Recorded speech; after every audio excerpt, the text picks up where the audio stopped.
теперь ты, мама, делаешь?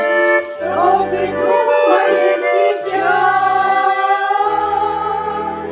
Мне бы здесь с тобою рядышком горечь выплакать тайком.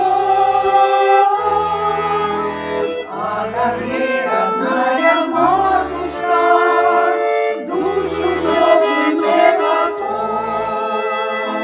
Мне бы здесь с тобою рядышком горечь выплакать тайком. Отогрей, родная матушка, душу теплым животком.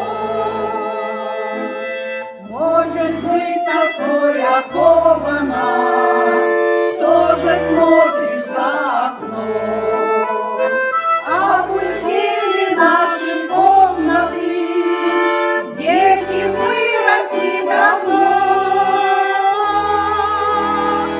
Мне бы здесь с тобою рядышком горечь выплакать тайком.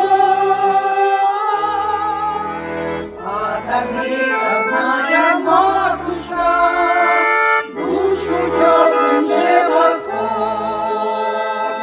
Мне бы здесь с тобою рядышком горечь выплакать тайком.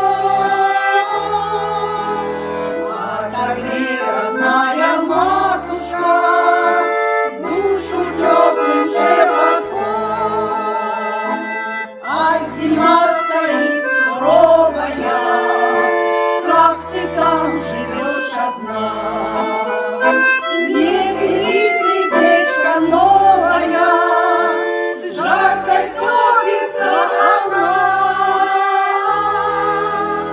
Мне бы здесь с тобою рядышком горечь выплакать тайком.